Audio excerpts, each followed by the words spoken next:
Magandang gabi po sa ating lahat. Narito ang pinakabagong ulat ukol sa lagay ng panahon ngayong araw ng Saturday, October 11, 2025, batay sa pinakahuling datos mula sa Pag-asa. Sa lahat ng ating mga taga-subaybay o followers, maraming salamat po sa patuloy na pag-antabay sa ating mga update. Paki-like at share po ang ating video. Maraming salamat. At ngayon narito na ang ating ulat. Sa kasalukuyan, ayon sa Pag-asa, walang binabantayang sama ng panahon sa loob ng Philippine Area of Responsibility.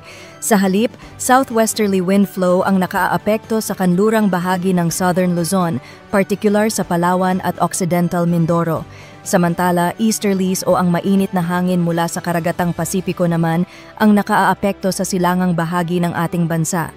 Sa kabuuan, asahan natin na ang lagay ng panahon sa buong bansa ay magiging bahagyang maulap hanggang sa maulap. Magiging maaraw sa umaga, ngunit may posibilidad pa rin ng mga thunderstorm o panandaliang mga buhos ng ulan pagsapit ng hapon hanggang gabi. Para naman sa lagay ng panahon bukas, ayon sa Pag-asa, generally fair weather pa rin po sa malaking bahagi ng bansa. Maaraw sa umaga, ngunit posibleng magkaroon ng mga localized thunderstorms sa hapon. Narito ang forecast ng temperatura sa ilang pangunahing lugar. Sa Legazpi City at Tuguegarao, posibleng umabot hanggang 33 degrees Celsius. Sa Lawag City, aabot sa 32 degrees Celsius. Sa Metro Manila, mula 25 hanggang 31 degrees Celsius. Sa Tagaytay, 21 hanggang 29 degrees Celsius. At sa Baguio City, 18 hanggang 24 degrees Celsius.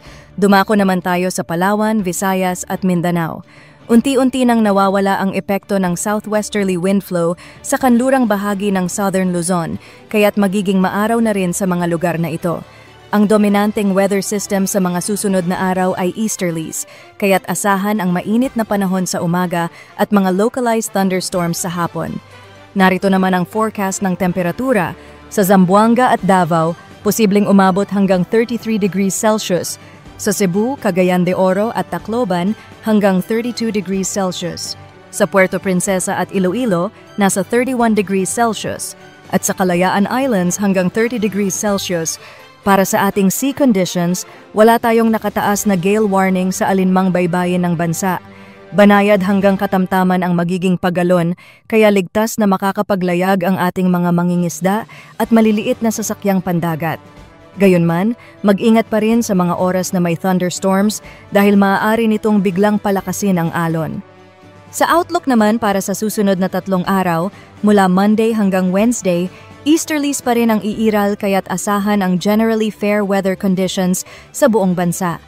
Pagsapit ng Tuesday, posibleng makaranas ng scattered rains at cloudy skies sa Eastern Luzon at Visayas, particular sa Bicol Region, Aurora at Quezon. Sa Wednesday, magpapatuloy pa rin ang mga pag-ulan sa mga nabanggit na lugar. Sa Visayas, magiging maaraw at mainit ang panahon maliban sa Eastern Visayas kung saan may posibilidad ng mga scattered rain showers at thunderstorms. Sa Mindanao, asahan ang bahagyang maulap hanggang maulap na papawirin na may mga localized thunderstorms sa hapon. Dahil mainit ang panahon sa mga susunod na araw, mainam na magdala ng tubig upang makaiwas sa dehydration. At iyan ang ating ulat sa lagay ng panahon. Muli, ako po ay isang independent weather forecaster, patuloy na nagdadala ng malinaw at napapanahong impormasyon batay sa opisyal na datos ng Pag-asa. Maging handa, maging ligtas at alamin ang lagay ng panahon.